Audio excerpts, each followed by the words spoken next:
What say you? I suppose the crows are already furious, yes? What harm is another tweak to their nose? If you wish to be trained in the basics of an assassin, I can certainly show you.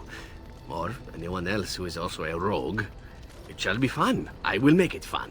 I promise. What say you? By all means. And why not? There are many things to enjoy about being a crow in Antiva.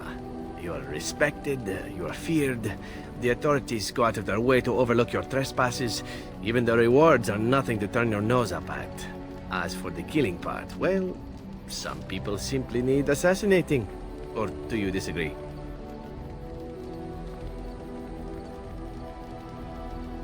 Now there's an interesting word, innocent. How many men do you know who can claim to be truly innocent? But if you're talking generalities, such as children and relatives and bystanders and such, never on purpose. But it happens. It's unfortunate, but death comes to us all. If not me, then some wasting disease, or a fall down the stairs, or at the hands of a darkspawn. It's all relative in the end.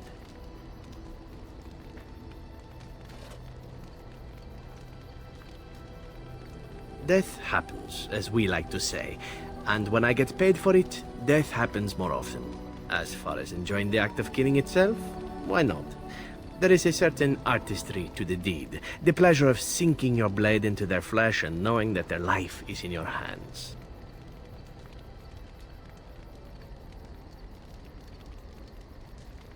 It is not pleasure, per se, nothing sexual. It is more a sense of satisfaction, a feeling of power. Does that make sense? No matter.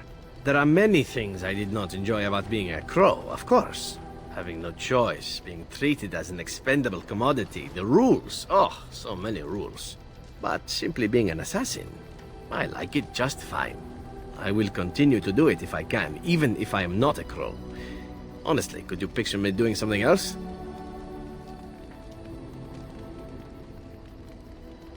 Whereas I am content merely doing what I happen to be good at. It's a talent that not many come by, honestly.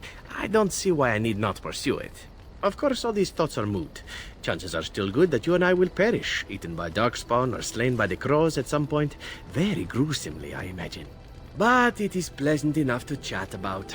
Come, let's move on while our boots still have some wear in them.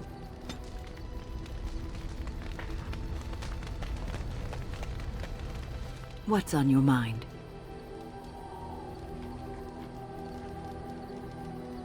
Cure me? What, am I sick now?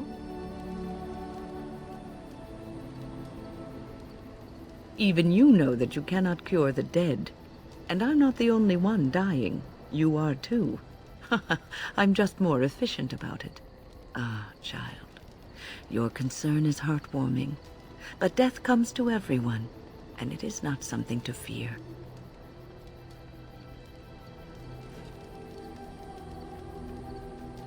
People fear not death, but having life taken from them. Many waste the life given to them, occupying themselves with things that do not matter. When the end comes, they say they did not have time enough to spend with loved ones, to fulfill dreams, to go on adventures they only talked about. But why should you fear death if you are happy with the life you have led? If you can look back on everything and say, yes, I am content. It is enough.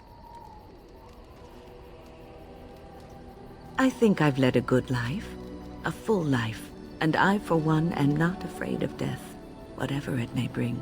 They say that when you die, your spirit travels through the fade and returns to the Maker.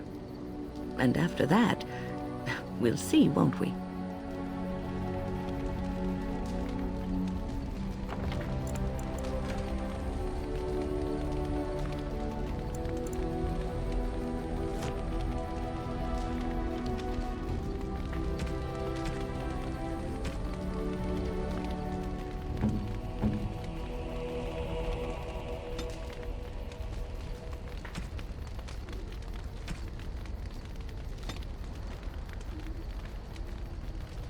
Oh, marvelous.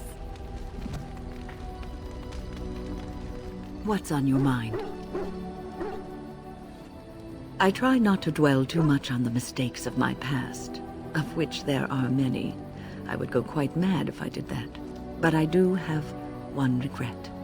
The greatest misstep of my life, made even more grave because it had dire consequences for someone else. Years ago, I was assigned as mentor to a lad, Denerim. He was my first apprentice. Denerim was an elf, raised in one of the elven alienages, and he was very mistrustful of humans, especially humans in authority.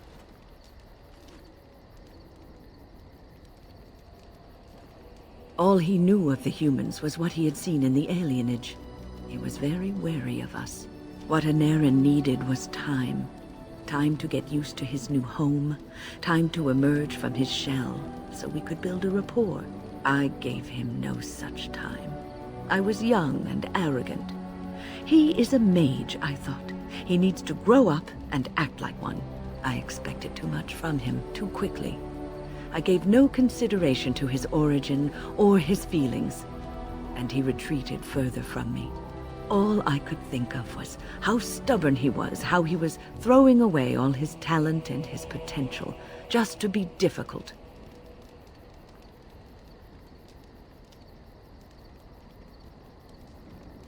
Oh, age and wisdom have mellowed me. I was quite different back then. Much more unforgiving. You cannot plant crops in the cold, wintry ground. You cannot teach a student who is closed off and unresponsive. Patience is what is needed, and I learned that too late to help him. Denerim ran away from the circle one night. I had berated him over some trivial, ridiculous matter that I no longer remember. I drove him away because of something utterly unimportant. He was a child, 14 at the time of his leaving. They had his phylactery, and they hunted him down.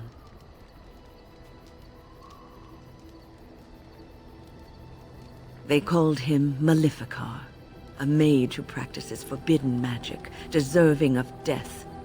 He was a child, misunderstood and lost. I begged the Templars to tell me if he suffered, if they gave him a quick death. I got no answers from them. I was his mentor, and they wouldn't even tell me what became of him.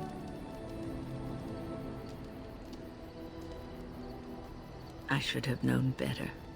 I had the best mentors. They were kind, compassionate. Why didn't I learn from them? I failed Denerim. All I had to do was listen to him. He would try to talk to me, and I would tell him to concentrate on his spells. He talked about the alienage sometimes, and the Dalish.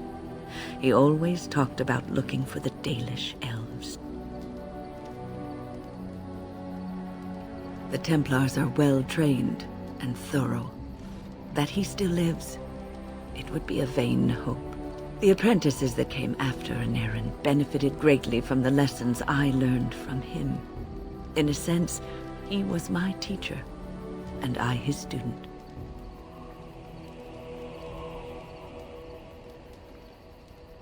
And there it is. My story, my one greatest regret.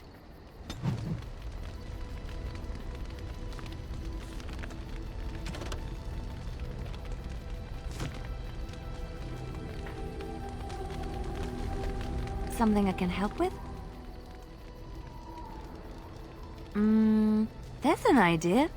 I've watched you, and I do think you'd find some of my skills quite easy to pick up. Let's just go over there, away from the others. For safety, yes? I expect there shall be daggers flying about willy-nilly for a time. Something I can help with? Yes? What's on your mind? Of course I do. I love stories far too much to keep them to myself. Everyone should be able to benefit from them, I think.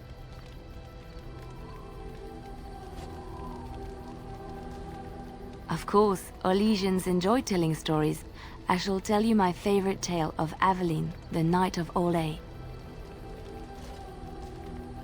A long time ago, a girl child was born to a farmer. He had hoped for a son, not a daughter, and so he told his wife to abandon the child in the woods. Before the cold could claim her, the baby was found by a tribe of Dalish elves who took pity on the poor mewling thing and raised her as their own. Aveline, for that is what they called her, grew strong and quick and clever under the guidance of the elves. She learned to wield the sword as well as any man, could kill a deer with an arrow at 100 paces, and was as graceful on the back of a horse as she was on foot. Aveline's Dalish guardians saw that she could easily best any Orlesian chevalier in battle, and wanted to show the cruel humans the child they had left to die. They bestowed upon her a fine horse and armor, and sent her to prove herself to her people in the grand tourney. Now in those days, no woman was allowed to take up arms, let alone compete in the grand tourney, but Aveline kept her helmet on and was not discovered. Aveline won many events and gained the approval of the adoring crowd. Eventually, she came face to face with the knight Kaleva in the grand melee. Aveline had already bested him in the jousts, and Kaleva was determined not to lose a second time. Out of desperation to regain his honor, Kaleva tripped Aveline and tossed her to the ground, ripping off her helmet as he did so. Silence fell upon the arena as Aveline was revealed. Kaleva declared the previous competitions invalid. A woman had taken part, and this was not allowed. But the crowd cheered for Aveline. Kaleva was furious, for he had lost to a woman and was now being shamed. Blinded by his rage, he forced Aveline to her knees. "Know your place, woman," cried he, and slit her throat.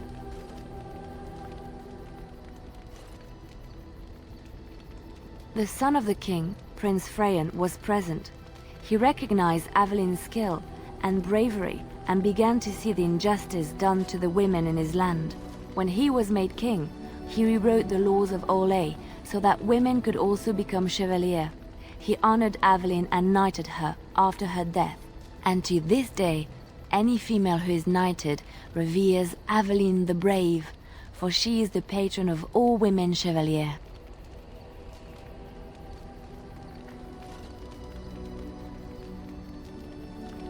Which one?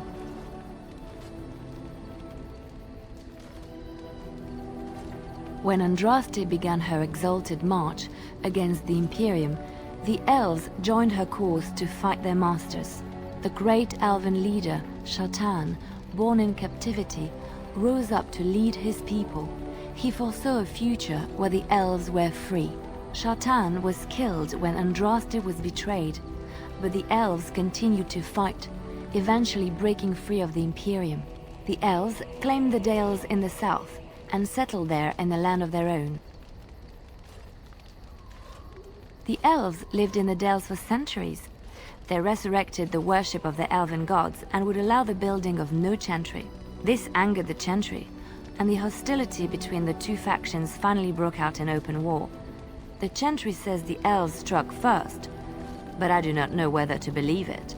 The chantry declared a wholly exalted march against the elves, named for Andraste's similar march against Tevinter. During the exalted march of the Dales, the elven cities were sacked, and the elven state completely dissolved. Some of the elves bitterly accepted their fates and surrendered to human rule, living in the human cities as second-class citizens. But others, still fiercely proud of their heritage, refused to bow to the humans, and instead became homeless wanderers. They were the elves of the Dales, the Dalish.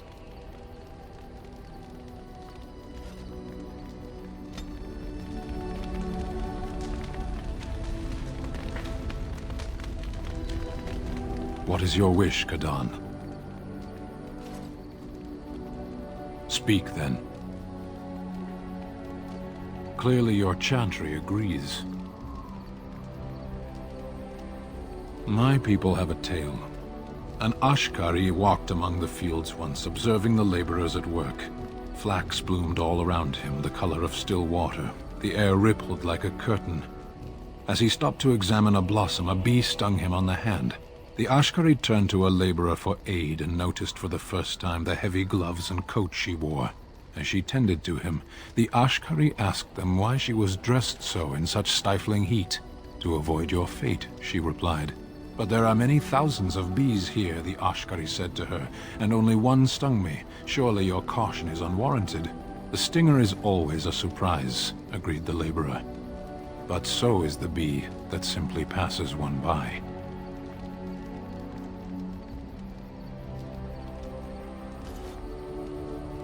It costs a bee its life to sting a man. What does it cost a mage? We should not linger here. As you wish.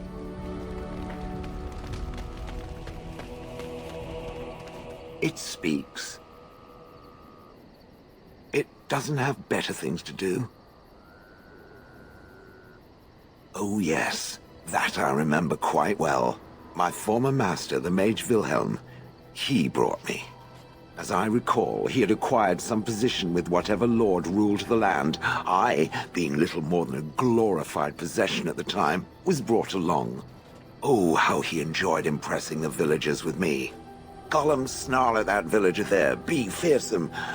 And of course, I would have to do it.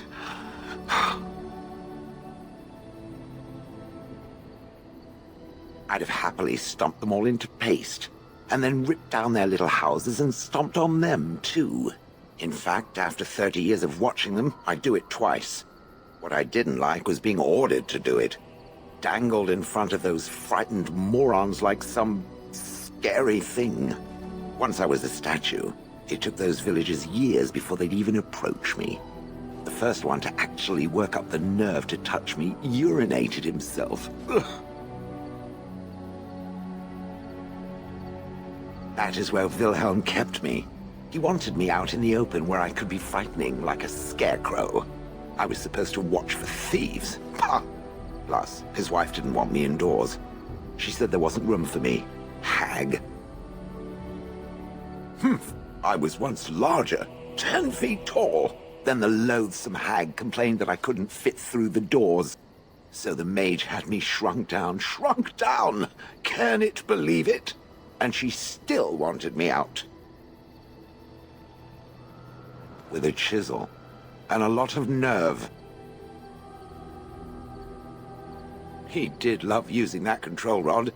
Fondled it so much his wife actually threatened to throw it in the lake. Ha!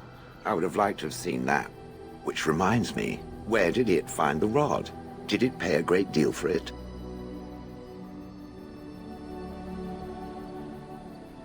Hag. I traveled with the mage. He did a lot of traveling, I remember that. But where we went, it is rather fuzzy. I remember great battles, fighting many humans long ago. They were all very soft and squishy. And before that, No, there are only images. I was somewhere dark.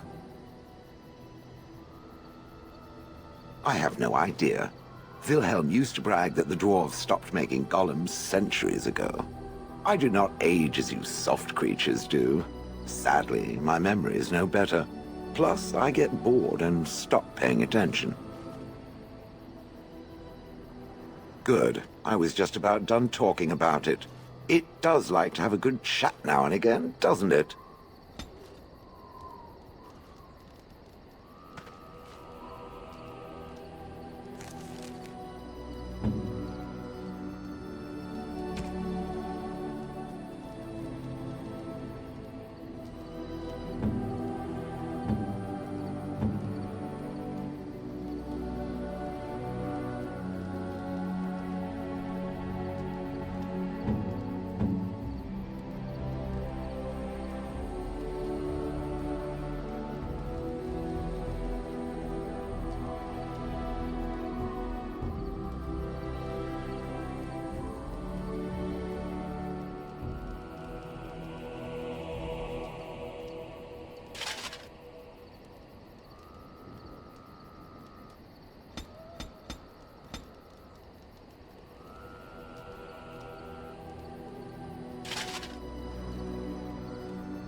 Something you need?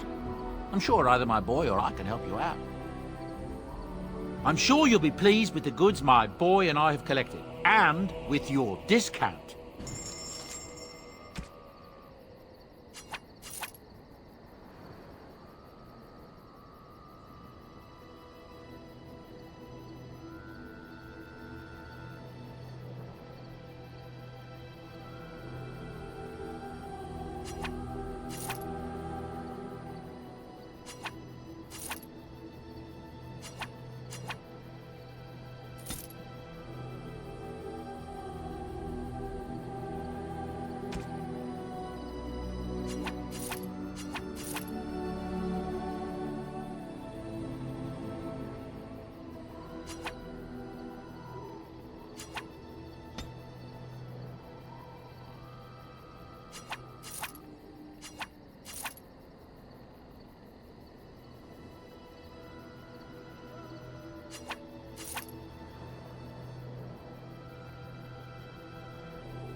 If there's anything I can do for you, please, please.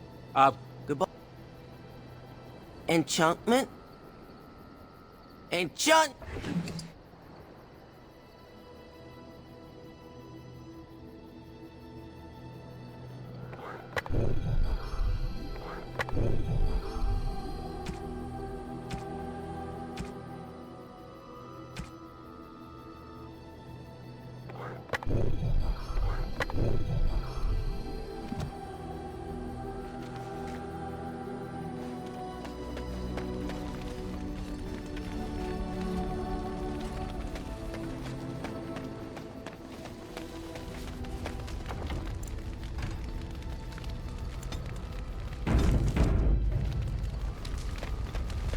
What comes, my friend? We are in camp, so 'tis as good a time as any. What comes, my friend? So, full of questions, are you? My mother has been hunted from time to time, yes, by Templar fools like Alistair, which should tell you how successful they generally were. Flemeth made a bit of a game of it, in fact. The Templars would come again, and she would look at me and smile and say that the fun was to begin once more.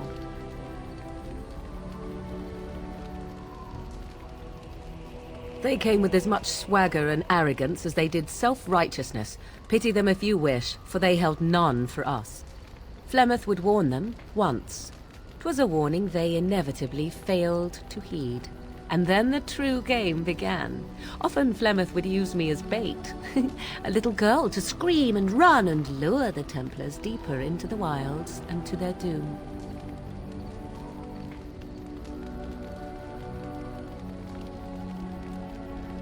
Me? No, I never did any of the killing, until later. And even then, Flemeth was a glutton for that sort of thing. Thankfully, the wilds is a vast place.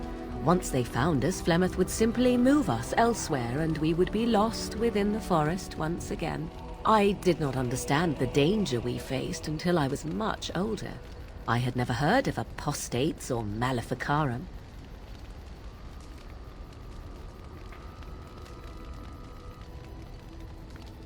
Perhaps they did. Still, I do not begrudge them doing what they believe is necessary. The Chantry sees any mages not leashed to the Circle of Magi as apostates, and apostates could become maleficarum, evil mages that resort to blood magic and become demon-enslaved abominations.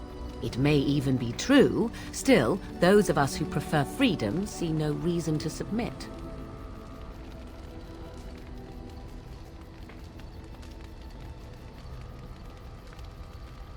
Oh, I hope you are not simply being agreeable.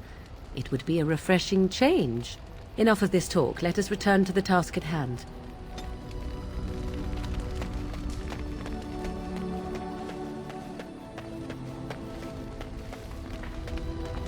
Your desire is my command. Of course. You mean other than becoming a Grey Warden?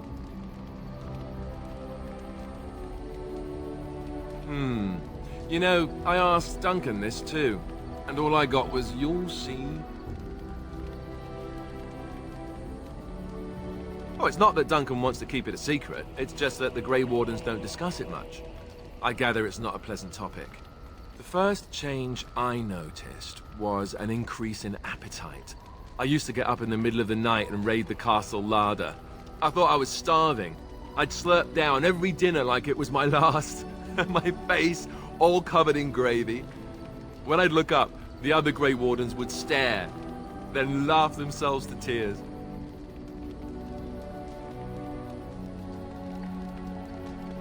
Really? Because I was watching you wolf down food the other day, and I thought, ooh, it's a good thing she gets a lot of exercise. I'll say, I didn't mean it like that. No, don't hit me, I bruise easily. Oh, and then there were the nightmares. Duncan said it was part of how we sense the Darkspawn. We tap into their, well, I don't know what you call it, their group mind. And when we sleep, it's even worse. You learn to block it out after a while, but at first it's hard. It's supposed to be worse for those who join during a blight. How is it for you? Some people never have much trouble, but that's rare. Others have trouble sleeping their entire life.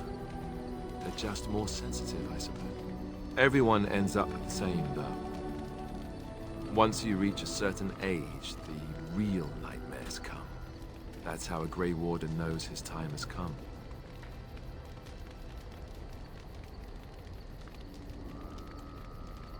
Oh, that's right. We never had time to tell you that part, did we? Well, in addition to all the other wonderful things about being a Grey Warden, You don't need to worry about dying from old age. You've got 30 years to live, give or take. The taint, it's a death sentence. Ultimately, your body won't be able to take it. When the time comes, most Grey Wardens go to Orzammar and die in battle rather than waiting. It's tradition. You'll always find Darkspawn down where the dwarves are. The oldest Grey Wardens head to the deep roads for one last glorious battle. Not that there's a shortage of Darkspawn during a blight, but that's the tradition. The dwarves respect us for it. And you wondered why we kept the joining a secret from the new recruits. There you have it.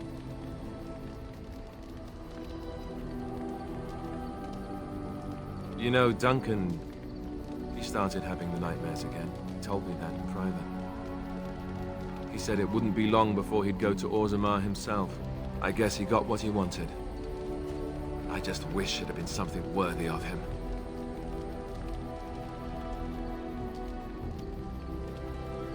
I know. Ending the Blight should make this all worthwhile, right?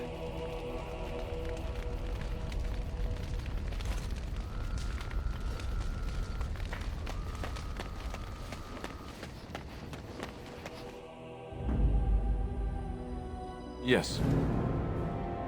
Indeed. Indeed.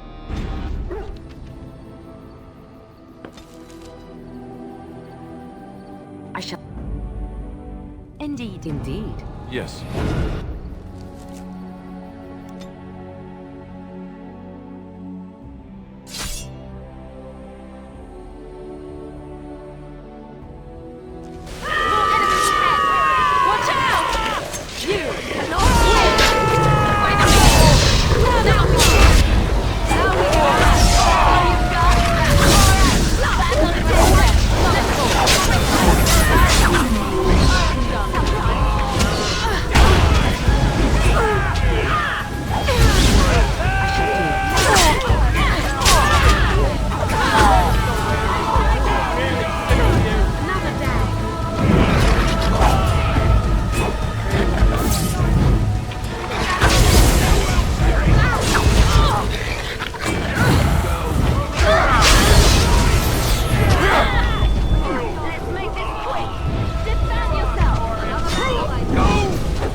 Don't kill him.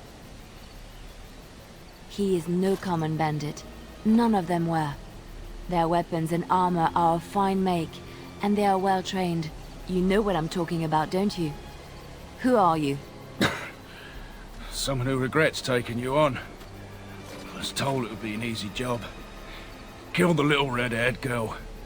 Deal with the others as we pleased. Kill the... You came to kill me?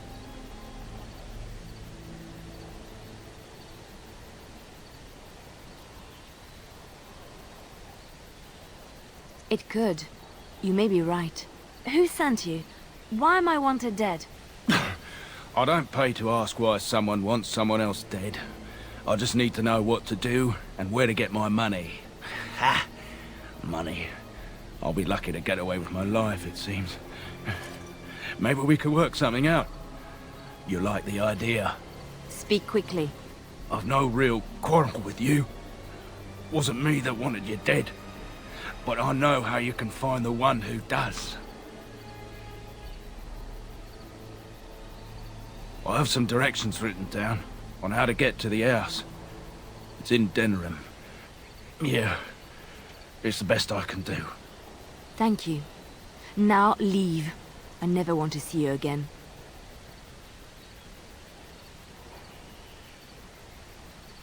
Don't worry. I'll not trouble you no more. It's Marjolaine. It has to be. Maybe someone saw me. Maybe she's finally found me and wants to finish what she started. Perhaps it's time to settle this score for good.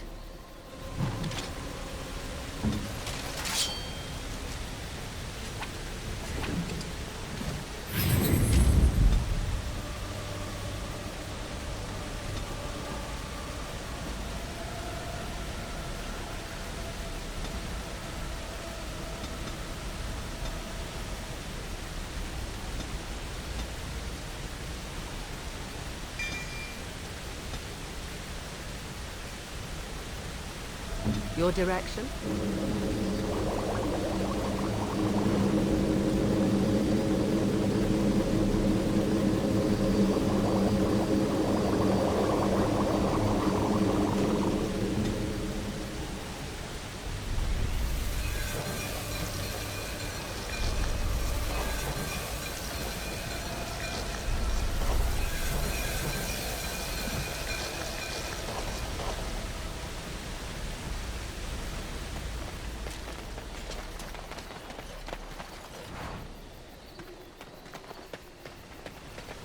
It shall be done.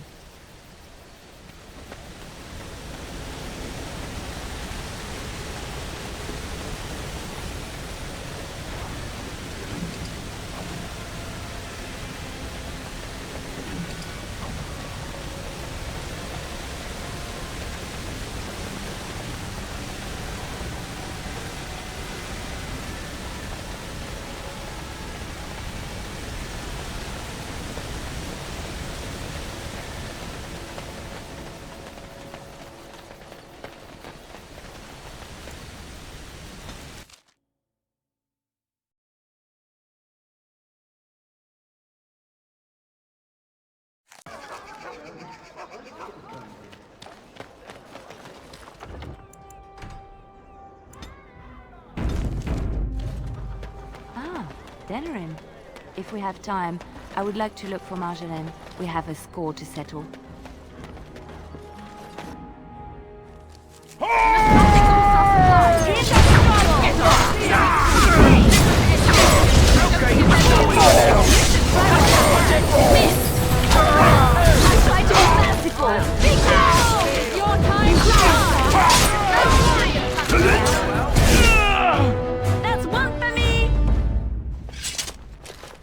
Very well.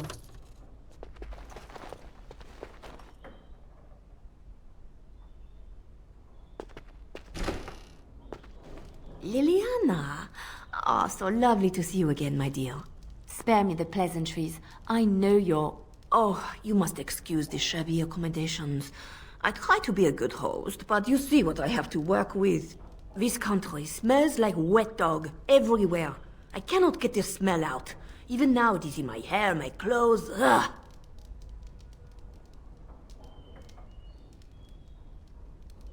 So businesslike, your companion. You framed me, had me caught, and tortured. I thought that in Ferelden I would be free of you, but it seems I am not. What happened to make you hate me so? Why do you want me dead so badly? Dead? Nonsense. I know you, my Liliana. I know what you are capable of. 4 or 5 men you can dispatch easily. They were sent to give you cause to come to me. And see, here you are.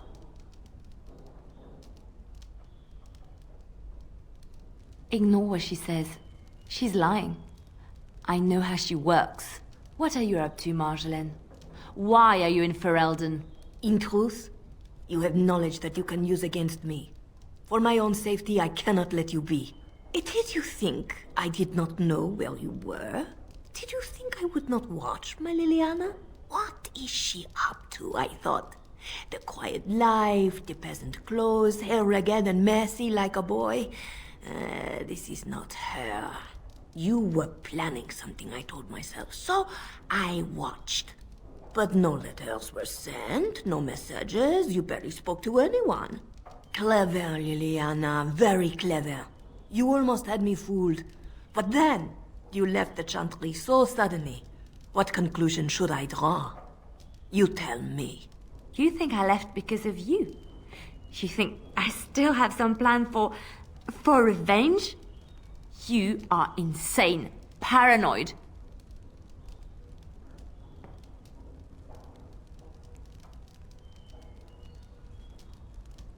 Oh, is that what you think? If I were you, I would believe nothing she says. Not a one. She will use you. You look at her and you see a simple girl, a friend, trusting and warm. It is an act. I am not you, Marjolaine. I left because I didn't want to become you. Oh, but you are me. You cannot escape it. No one will understand you the way I do, because we are one and the same. Do you know why you were a master manipulator, Liliana? It is because you enjoyed the game. You reveled in the power it gave you. You cannot change or deny this.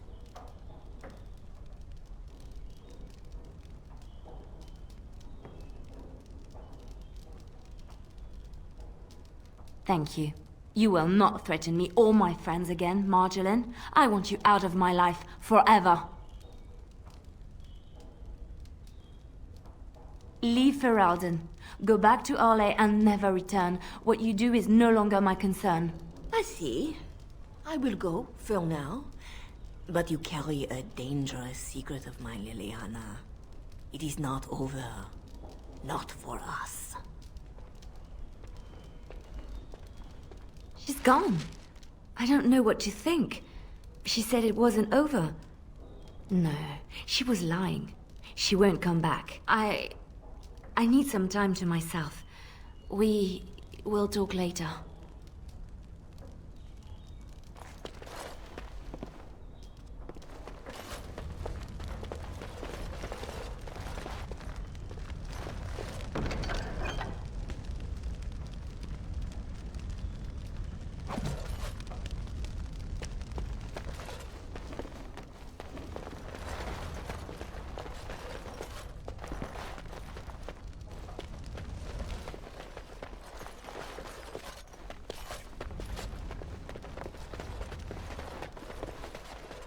I shall do it.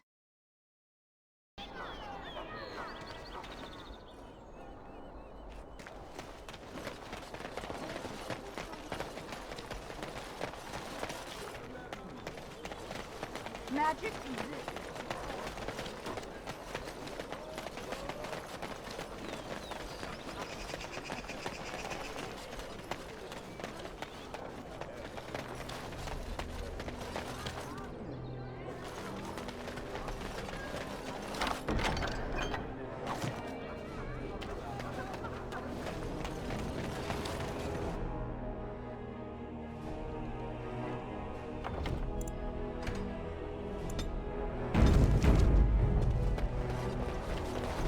You're here about your order? It's done. I made the armor. And it's garbage. I wouldn't let a festering swine wear it. Wade, it's amazing. I don't see anything wrong with it. Are you blind as well as stupid? The leg guards are too tight. It'll chafe. The dye isn't even... Look here. I see a splotch. It's garbage, I say. It's fine. Truly. It's a work of art. Here, wear it well. Now kindly leave.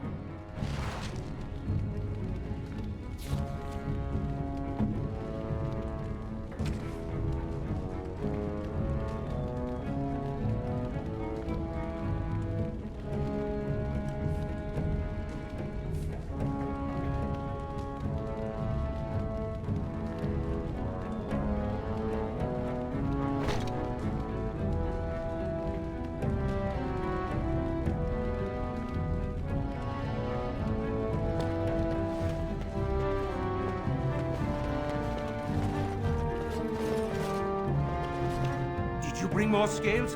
I want to try again. I've learned so much. Wade, please leave the customer alone. How can I help you? You must be kidding. We're done. No?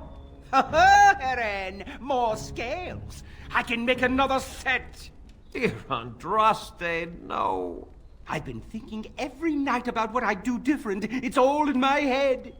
Dear Heren, don't worry. I can make it faster this time. You can? You worry too much. Just give me the scales, friend, and I'll have my finest work for you.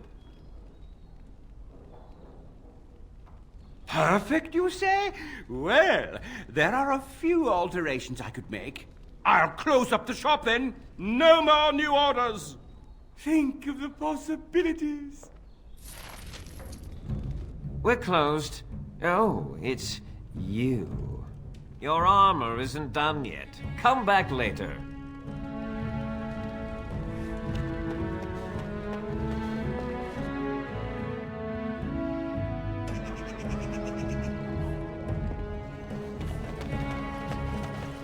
That's my sister's house. I'm almost sure of it. This is the right address. She could be inside. Could we go and see? Will she even know who I am? Does she even know I exist? My sister? That sounds very strange. Sister. Oh, now I'm babbling. Maybe we should go. Let's go. Let's just go.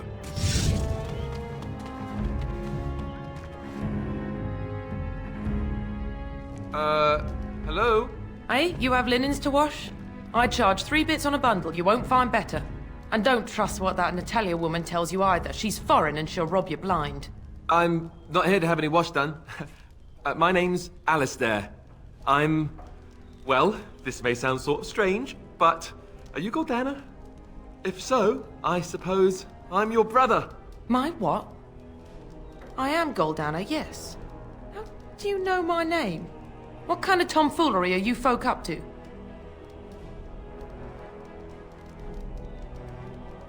Look, our mother, she worked as a servant in Redcliffe Castle a long time ago before she died. Do you know about that? You! I knew it! They told me you was dead. They told me the babe was dead along with mother, but I knew they was lying. They told you I was dead? Who? Who told you that? Them's at the castle. I told them the babe was the king's and they said he was dead. Gave me a coin to shut my mouth and sent me on my way. I knew it. I'm sorry, I didn't know that. The babe didn't die. I'm him. I'm your brother. For all the good it does me. You killed mother, you did, and I've had to scrape by all this time. That coin didn't last long, and when I went back, they ran me off.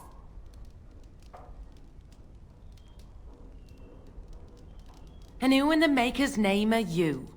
Some tart, following after his riches, I expect. Hey, don't speak to her that way. She's my friend and a Grey Warden, just like me. Oh, I see. A prince and a Grey Warden too. Well, who am I to think poorly of someone so high and mighty compared to me? I don't know you, boy. Your royal father forced himself on my mother and took her away from me. And what do I got to show for it? Nothing. They tricked me good. I should have told everyone. I got 5 mouths to feed. And unless you can help with that, I got less than no use for you. I'm sorry, I don't know what to say.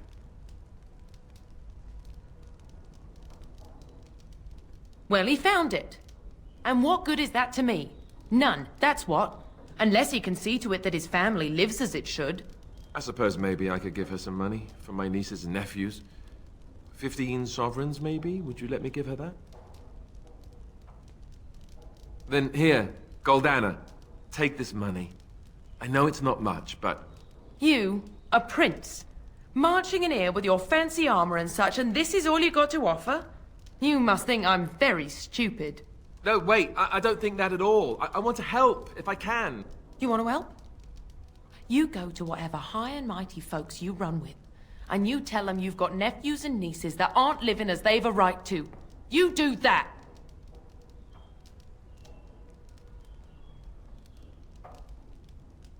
Yes, it really seems that way, doesn't it?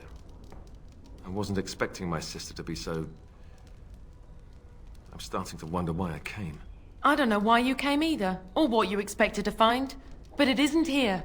Now get out of my house, the both of you.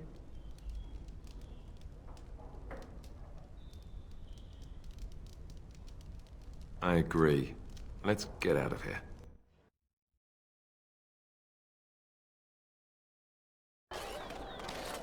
Well, that was not what I expected, to put it lightly. I'm sorry I gave her any money at all. This is the family I've been wondering about all my life? That gold-digging harridan? I can't believe it. I guess I was expecting her to accept me without question. Isn't that what family is supposed to do? I feel like a complete idiot. Yes, I suppose you're right. I should. Let's just go. I don't want to talk about this anymore.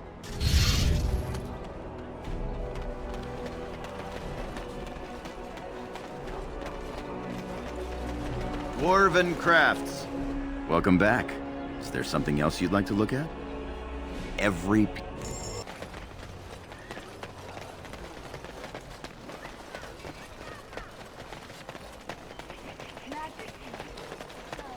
It is begun.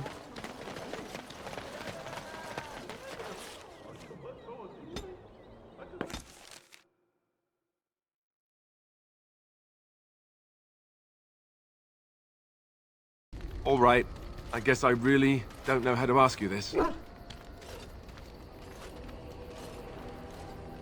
No, I mean, yes. I mean, I'm a little nervous, sure. Not that this is anything bad or frightening or... Well, yes. Oh, how do I say this? You think it would be easier, but every time I'm around you, I feel as if my head's about to explode. I can't think straight.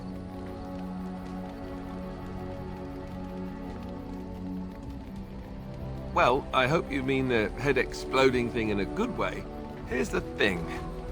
Being near you makes me crazy. And I can't imagine being without you. Not ever. I don't know how to say this another way.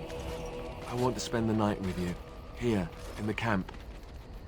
Maybe this is too fast. I don't know, but I know what I feel.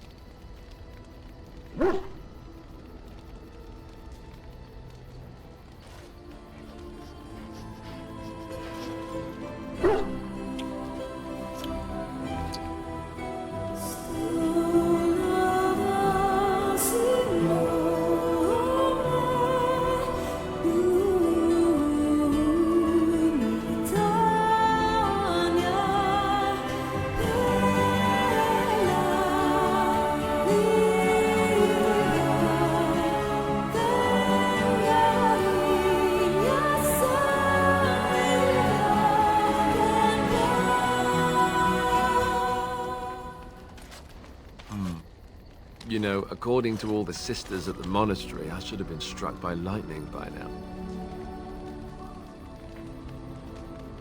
Yep. Lightning first, then the end of civilization as we know it. I'm a bad, bad man. You do realize the rest of our little party here is going to talk, right? They do that.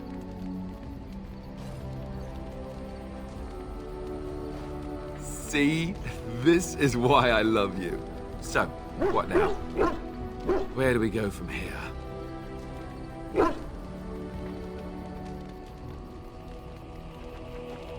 Right, I can handle that. I hope.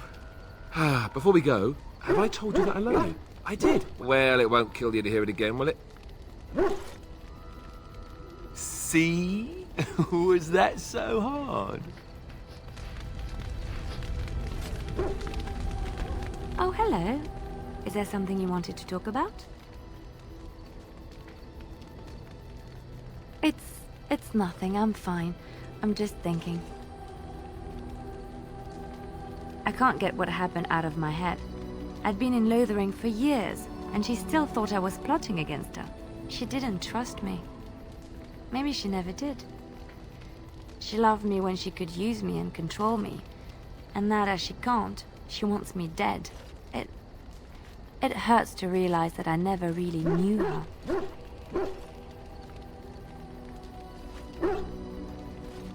You are already helping so much by listening to me. I knew she was ruthless, but I didn't know how far she could go. She is self-serving, cruel. She uses people, then discards them. But that's how she survives in the life she leads. What if she's right? What if we're the same? I should just have stayed in the Chantry.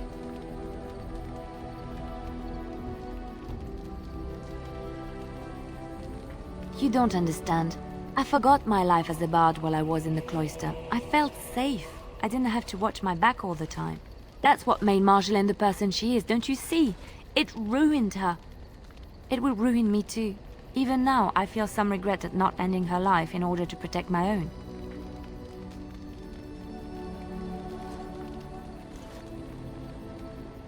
I know, and I've thought about pursuing her, and I take great delight in this thought.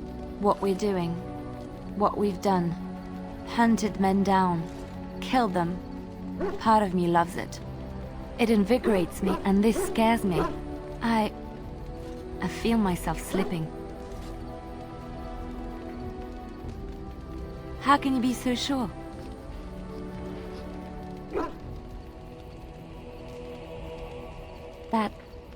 That is true. I can always trust you to show me things from a different perspective. I would like to be alone for now.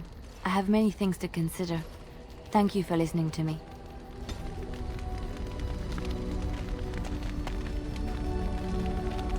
What say you? By all means. My adventures? I'm hardly an old man just returned from across the ocean, am I? Should I shake my fist at nearby children while I talk about the good old days?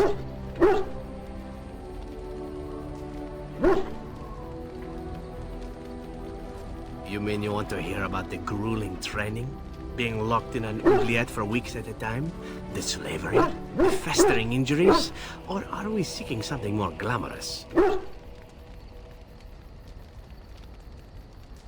Well, that should be easy enough, I think. Let's see, my second mission ever for the Crows was a bit intriguing. I was sent to kill a mage who had been meddling in politics.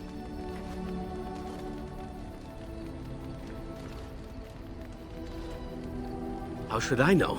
I got the impression it involved sex, but then I get that impression about most everything. Odd, really. As it turned out, the mage in question was quite a delightful young woman. Long, divine legs, as I recall. I caught her in a carriage on her way to escape to the provinces. After I killed her guard, she got down on her hands and knees and begged for her life. Rather aptly, I might add. So I joined her in the carriage for the night and left the next morning.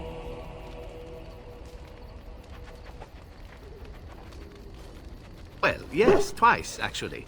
Then she decided to try and use me instead. The woman had actually convinced me to speak to the Crows on her behalf. What can I say? I was young and foolish at the time. Then, as I was kissing her goodbye to return to Antiva City, she slipped on the threshold and fell backwards out of the carriage. Broke her neck. Shame, really, but at least it happened quickly. At first, yes. Well, not upset. Surprised is really a better word. Then I found out that she had told the driver to take her to Denerim instead. She had planned to lose me in the provinces. I would have looked very foolish to the Crows. As it was, my master was very impressed that I had done such a fine job of making it look like an accident. The Circle of Magi was unaware of foul play, and everyone was happier all around. Like being spared by a benevolent mark who then helps me escape from the Crows? Yes, it does seem to happen now and again, doesn't it? It was after that when I learned that one needn't let a pretty face go to your head. Professionalism was key. That's my moral of the day, you see.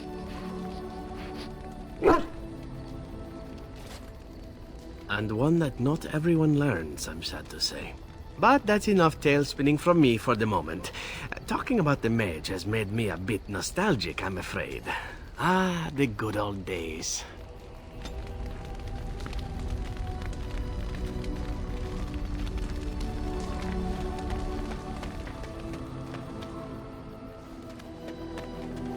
You and your friends are formidable folk, indeed. It's good to have you along on the road. I'm sure you...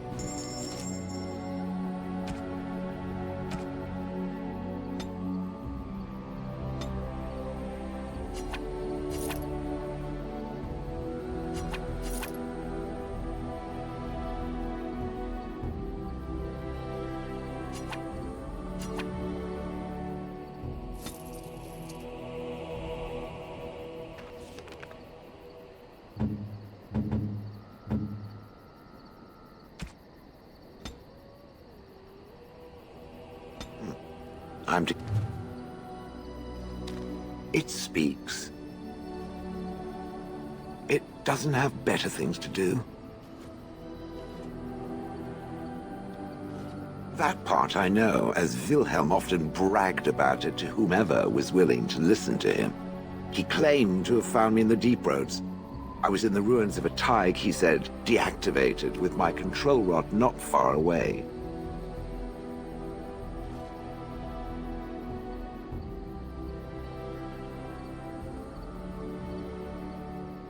no. That secretive bastard refused to tell me. I would ask and ask, but no. He used to say that one day, if I were compliant and didn't talk back at his wife, he would take me there and I could look around myself. Rotten, lying bastard.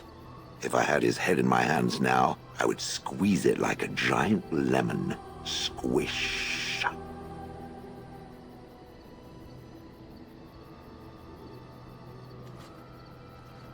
I think I remember a battle.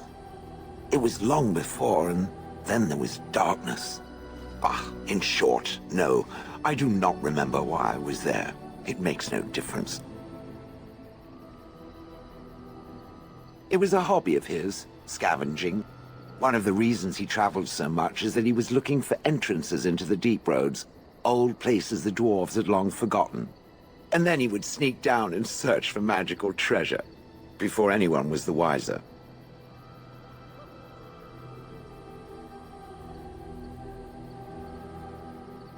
Indeed. He had spells that allowed him to remain hidden and move quickly, but he had no defense against the blight and worried constantly that he would get sick. If any darkspawn showed themselves, he fled. More often, he would have to fight other scavengers, dwarves who had become tainted. In the end, it killed him. I mean, he found me there, right? I wouldn't have had to put up with the twit, and I would be none the wiser. I don't think I was aware while I was there. Not like in the village. Or perhaps I was. Perhaps that was the dark place, and I simply couldn't see anything. How long could even I sit in the darkness and stare out at nothing, never sleeping? Oh, I do not wish to think of that. On then.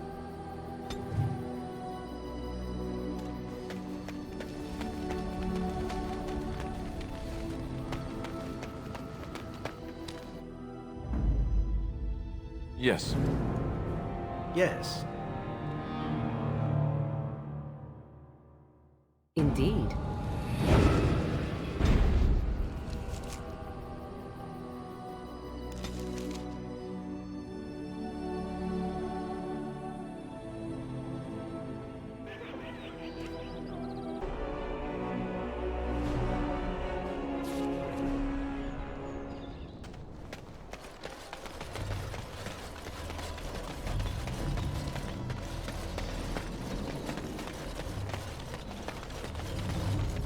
Yes?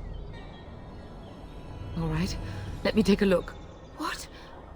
This is terrible. My beloved.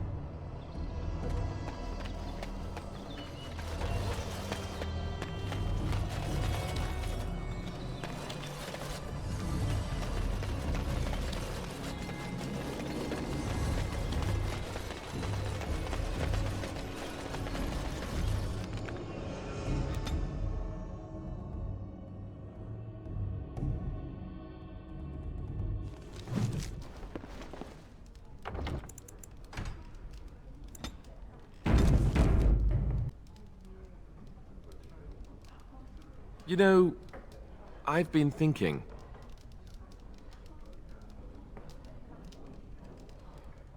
Back when we left Goldana's, you told me I needed to look out for myself more than I do. I'm beginning to think you were right. I need to stop letting everyone else make my decisions for me. I need to take a stand and think about myself for a change, or I'm never going to be happy.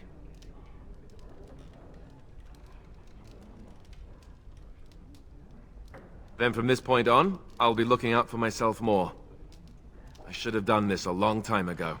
I just wanted to thank you. Being with you is the one bright spot out of everything that's happened. Let's go. We've got a lot left to do. Why do they call it a brothel? Tell your captain that our deal is now ironclad. That scamp Kylon sent you, right? Glad he hasn't forgotten about us. The mercenaries are right there. If you're here about other things, just speak up. Turn around and walk, stranger. This affair is for White Falcons only.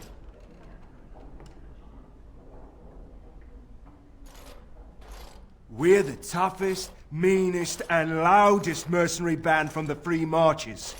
If you haven't heard of us yet, you will soon. Now get out.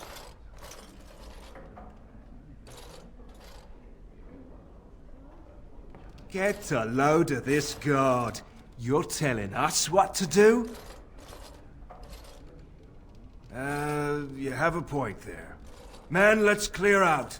Don't want to get on Locane's bad side, do we? Tell Carlon I owe him one.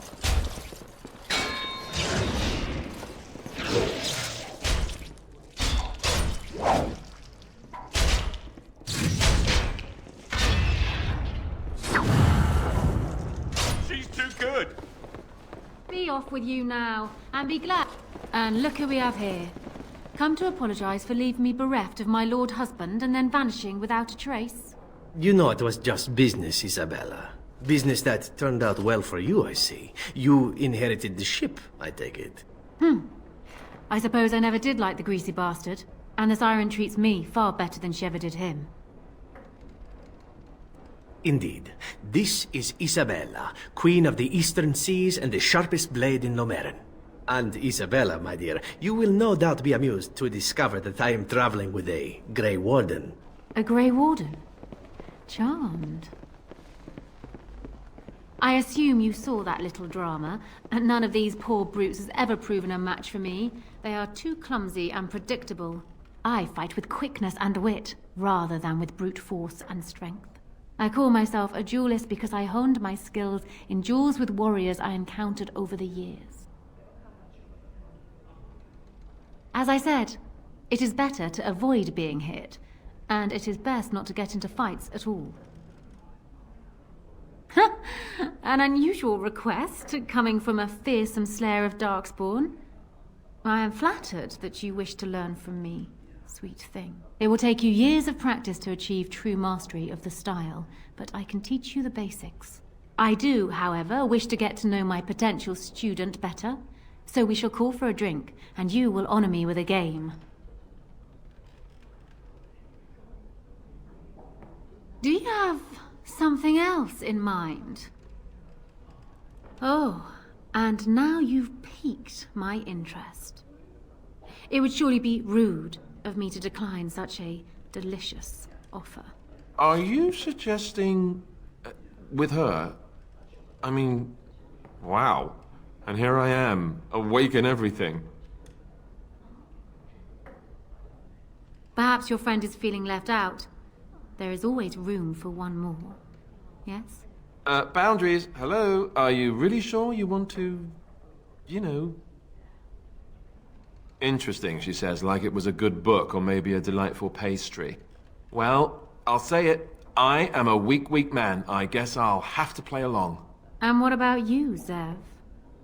Shall we? For old time's sake? No. You have your hands full as it is with these two.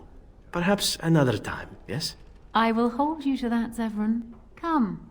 My ship is down by the docks, and I am sure you will find my cabins quite comfortable.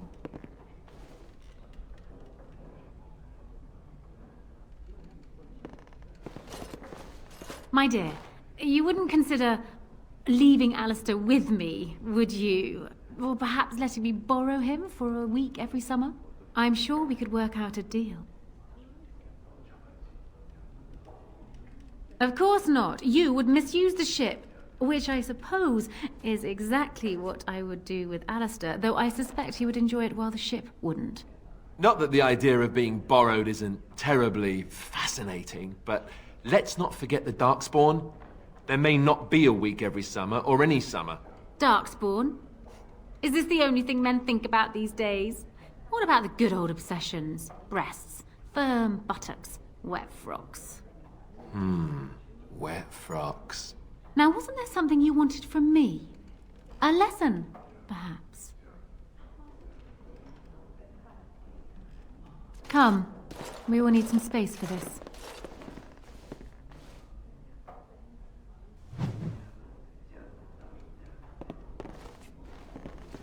It is begun.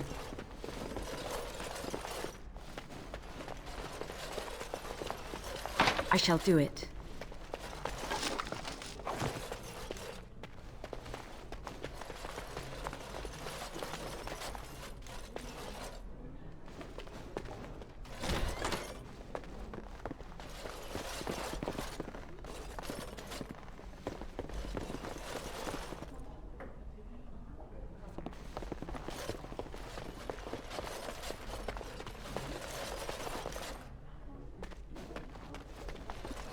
country Templar.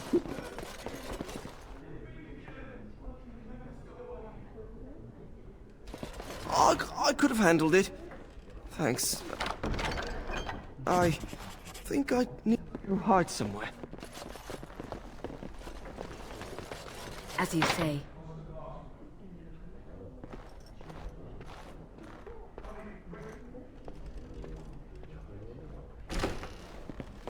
Another Grey Warden supporter. Not just a supporter, Payton. That's a Grey Warden. She's the one Arl Howe is looking for. Our trap landed a Warden? You've got one chance to surrender.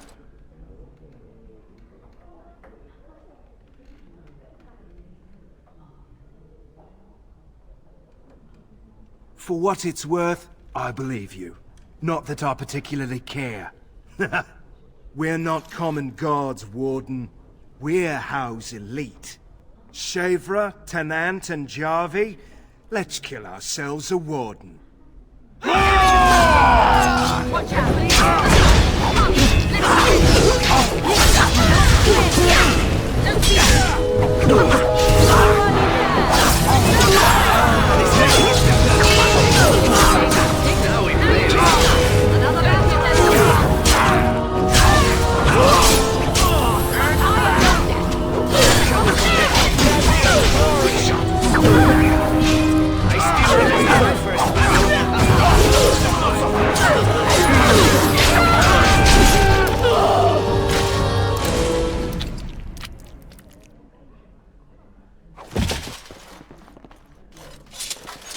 It is begun.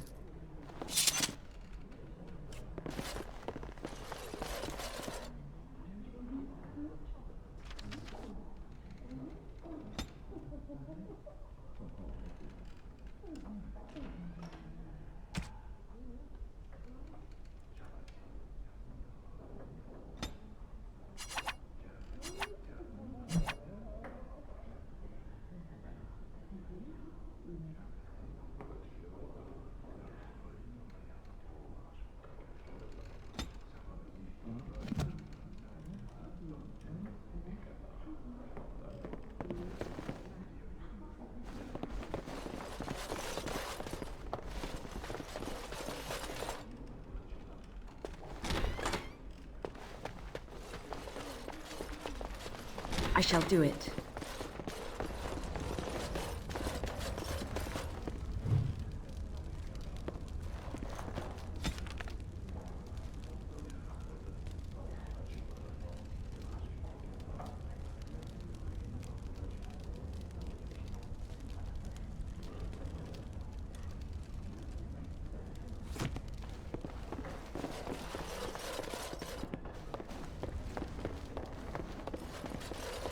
Welcome to the Pearl.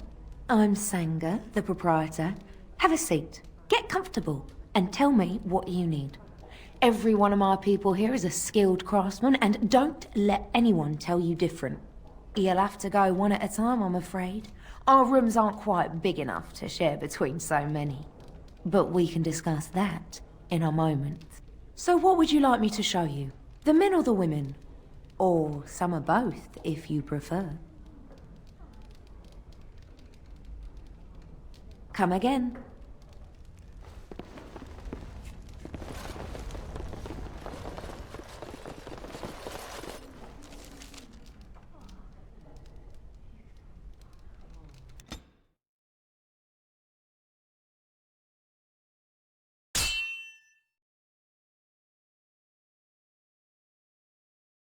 I was hoping I'd find you. I heard about the Pearl. I don't know how, but you got them to leave with no fuss at all. The Pearl's workers will... Nobody gives orders to my men but me.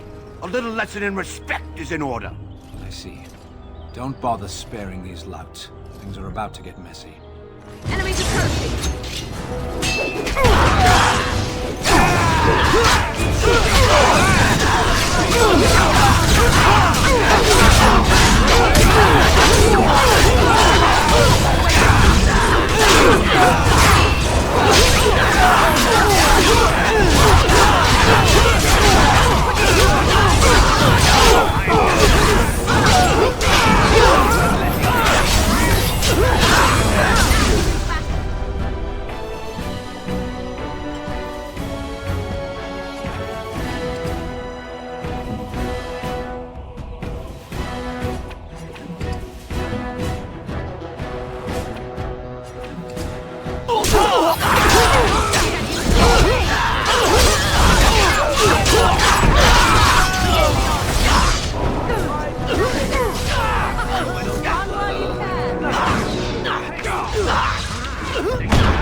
actually voluntarily attack you. Are they just stupid? Here's the payment I promised. I might have more work if you're interested. But I'm heading back to the market district. Back alleys are just too dangerous for me.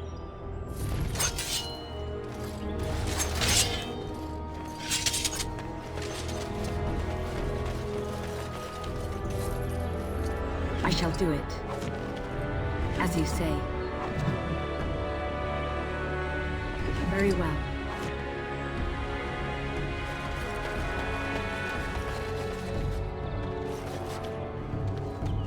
It shall be done.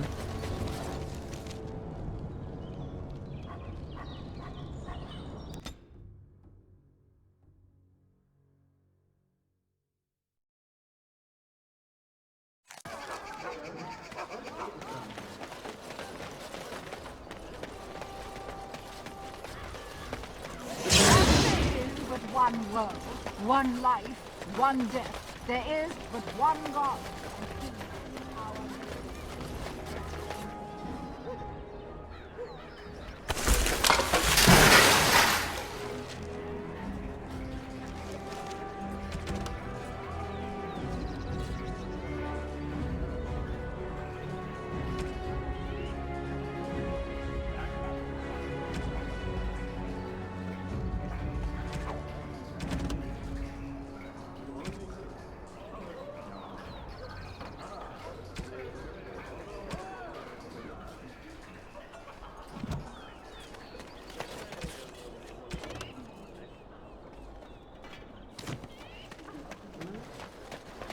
Magic exists to serve man and never.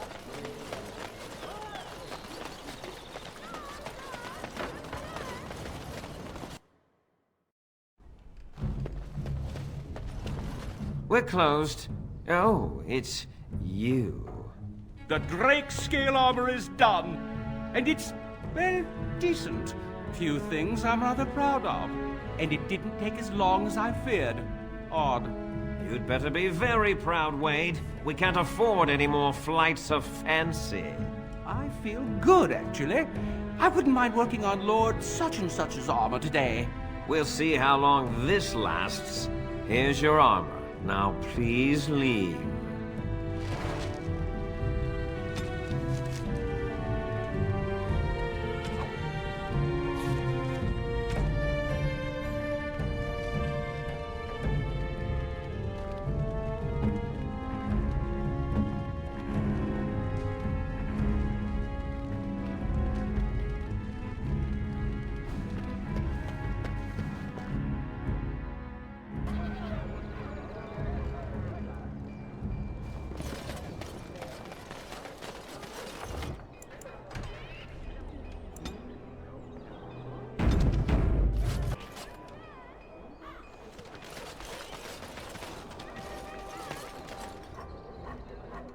Good to see you back. I've got complaints in the Nord Noble Tavern that some mercenaries have invaded. Nothing violent has happened. The sellswords are probably just disturbing the nobles' rarefied conversation. Just drum the louts out of there. The barkeep doesn't mind some blood. Or sport, as she called it. Captain said Denerim won't miss a few dead mercenaries. Do what you will, and good luck.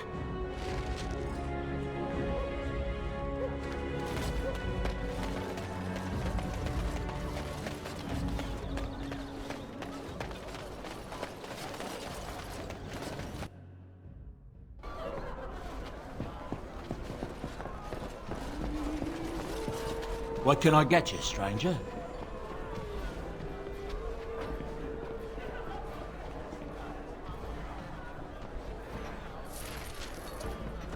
What can I get you, stranger? Stories are circulating about a Grey Warden forming a new army. Not Logain, not the Banorn, but something else. Oral House says this new army would just add to the chaos, but nobody's listening to him anymore. You wouldn't know anything about that, I assume. Huh? I thought not. Anything else you need?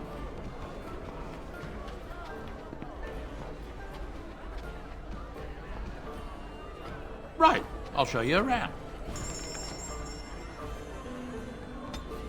Would you like?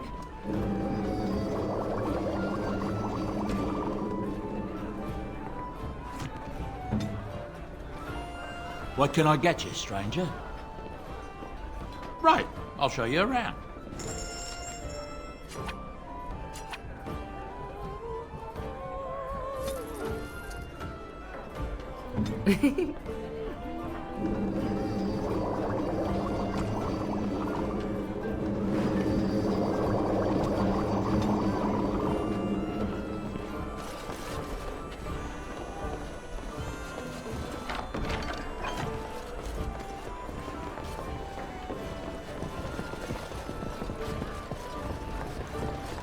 What are you looking at? We're the Crimson Oars. Complaints? We have good coin, and we're breaking none of your laws. I spit on your complaints. You see, this is why we called the guard. Causing a ruckus, they are.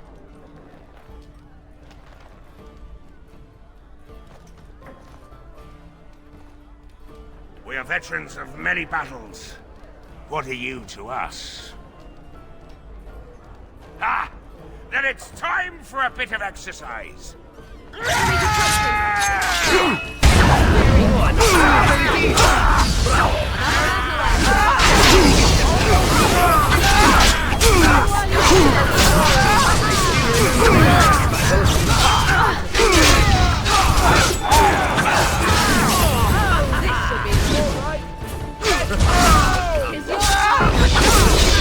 That's a lot of blood. Victorious!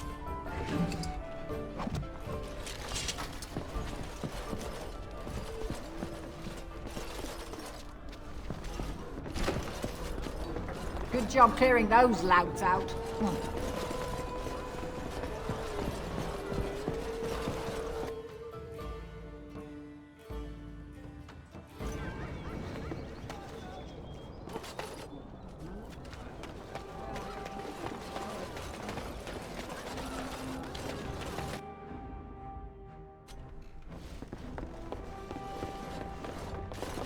Welcome to the wonders of Thedas.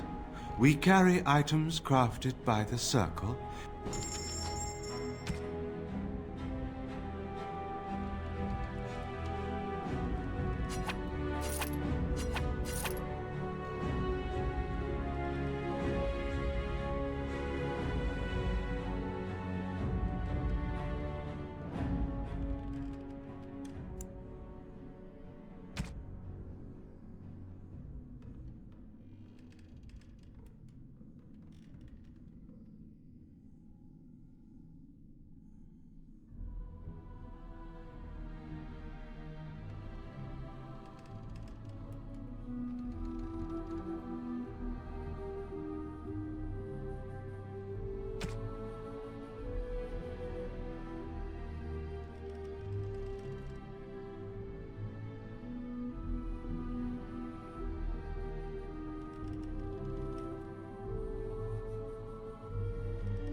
Dwarven crafts. Fine dwarven crafts.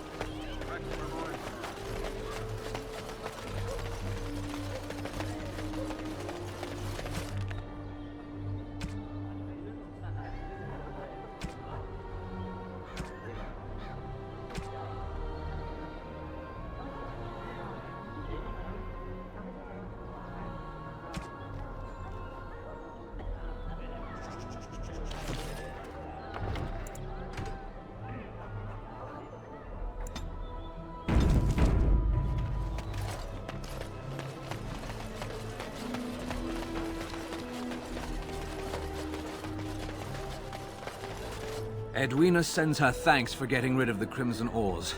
She got her sport and she's as pleased as a swine in mud.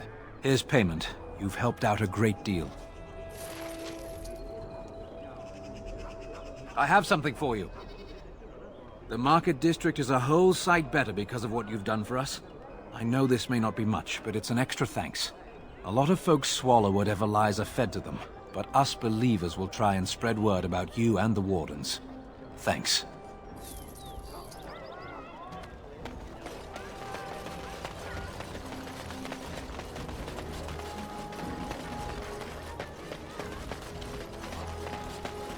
Magic. It is begun.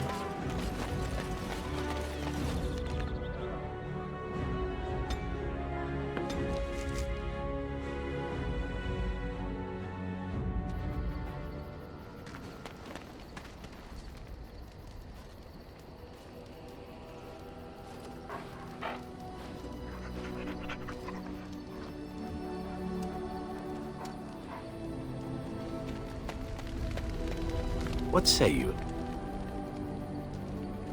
By all means. Again? Well now, what might interest you, I wonder? Shall I describe the stages involved with Lanthrax poisoning? I watched a man go through all 7 once. No, I'll not inflict that upon you just yet. Let's see, how about the largest battle I ever took part in? That would have been the slaughter of Prince Osrin. Did you hear of that down in these parts?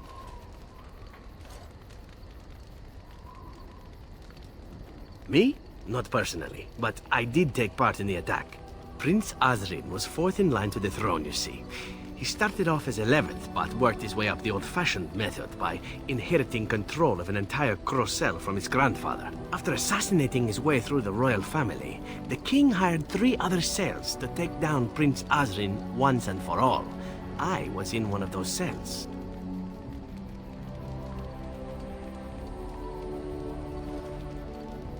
Antivan royalty is very much bound up in the Crows. You wouldn't want it run by a bunch of commoners, after all, would you? And this means they get involved in politics quite often. This particular fight nearly bankrupted the nation, I understand. It almost ended up putting a Crow on the throne, a commoner. But that's a whole different story. I played a very small part.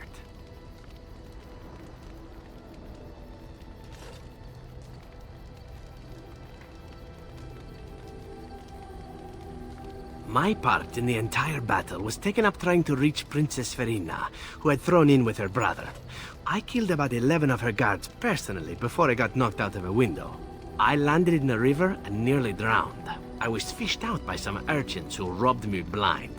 Made off with my boots, too. At least they didn't cut my throat. And that was my part in history.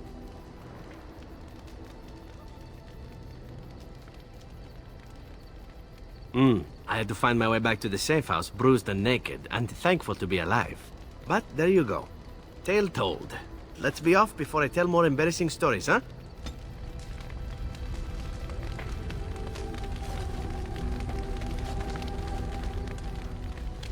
Do you remember our discussion? I just wanted to tell you that I thought about what you told me, and you were right. Despite what Marjolaine says, I am not like her. I know that now. I've found peace in knowing the Maker, and nothing will change that. I followed you to make the world a better place, and as long as I keep that in mind, I will not fall. Sometimes, it takes another to show us the truths we hide from ourselves.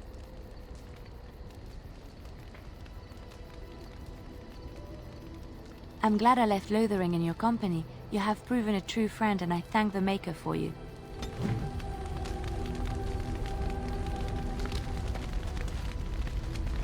Something you need, my dear? Of course. I didn't know them for very long, but I guess it was longer than you. You never met them all, did you? They were quite a group. Actually, they felt like an extended family, since we were all cut off from our former lives. We also laughed more than you'd think. There was this one time... Well, you probably don't want to hear stories about men you didn't know. There was one Grey Warden who came all the way from the Anderfells. What was his name? Gregor.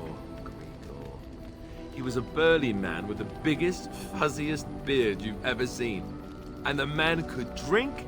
He drank all the time, but he never got drunk. Finally, we all made a pool to see just how many pints it would take to put him under the table.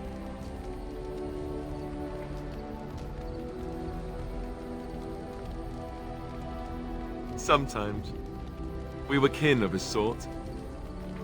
All of us had gone through the joining, so we knew. Anyhow, it doesn't have to be deadly serious all the time. Anyhow, we never did find out. He said he'd drink a pint for every half pint that the rest of us drank. He was still going by the time the rest of us were passed out. I'm told that Duncan walked in later on and saw us all passed out from one end of the hall to the other, and Gregor still drinking. Duncan laughed until he nearly... until...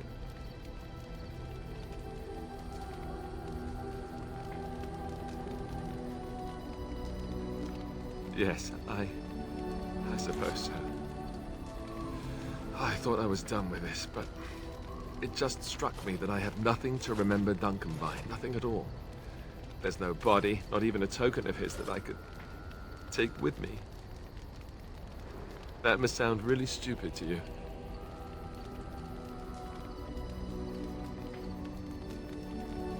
I just would have liked something of his to take with me, that's all.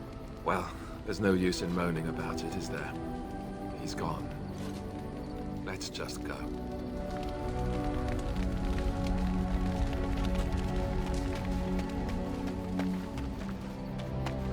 It speaks. It doesn't have better things to do.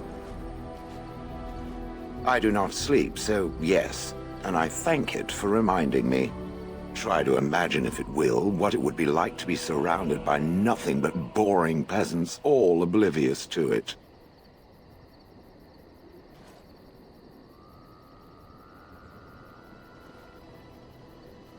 And then there were the birds. A whole village full of pigeons and ravens and sparrows all perching on me day in and day out.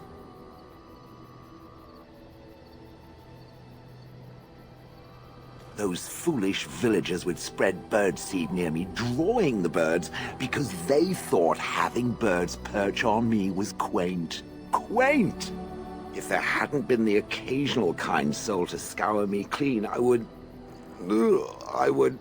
I don't care to discuss this anymore.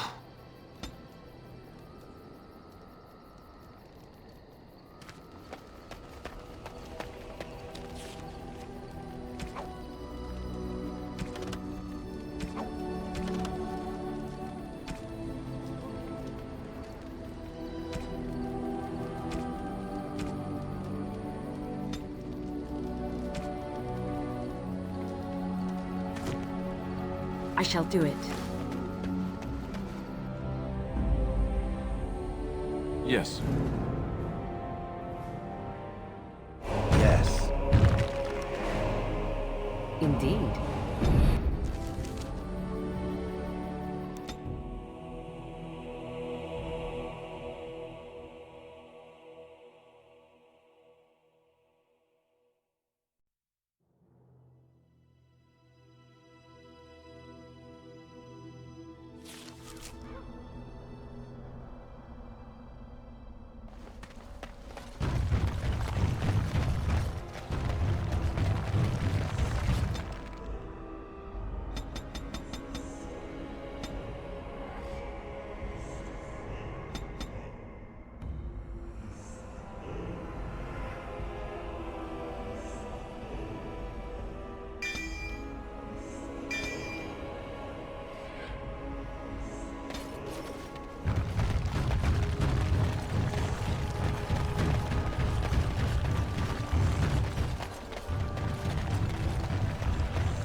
Most traders aren't allowed into Orzammar, so they just sort of gather near the doors.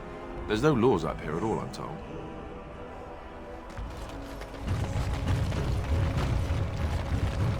What you told me today?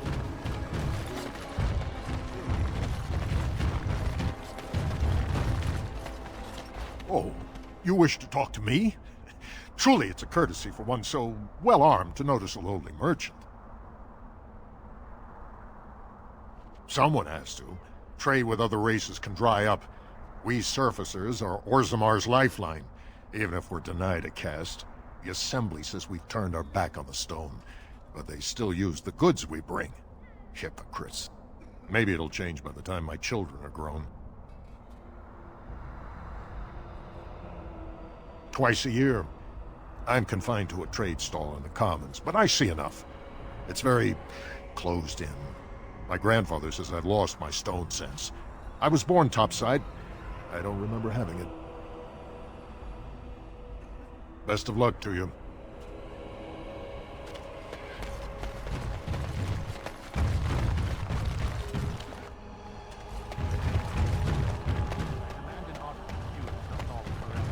King Loghain will not... Vieta! This land is held in trust for the sovereign Dwarven kings. I cannot allow entry at this time. King Loghain demands the allegiance of the Desher, or lords, or whatever you call them in your assembly. I am his appointed messenger. I don't care if you're the king's wiper. Orzammar will have none but its own until our throne is settled.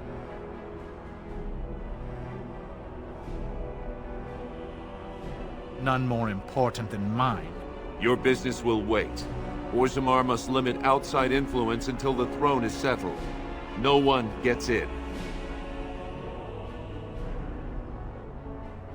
Who doesn't? If I don't get in, no one should. Orzammar has no king. Endrin Idukan returned to the stone not 3 weeks ago, sick over the loss of his sons. The Assembly has gone through a dozen votes without agreeing on a successor. If it is not settled soon, we risk a civil war. The Wardens killed King Cousland and nearly doomed Ferelden. They're sworn enemies of King Loghain. Well, that is the Royal Seal. That means only the Assembly is authorized to address it. Grey Warden, you may pass. You're letting in a traitor? And a foreigner? In the name of King Loghain, I demand that you execute this stain on the honor of Ferelden.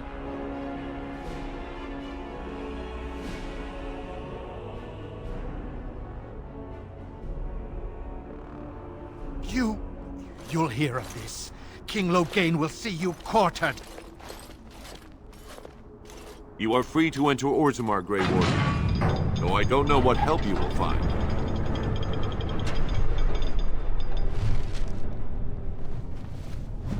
A trust follow, Warden. Your arrival is a mixed blessing. We prefer that outsiders not witness our infighting, but your presence will be tolerated.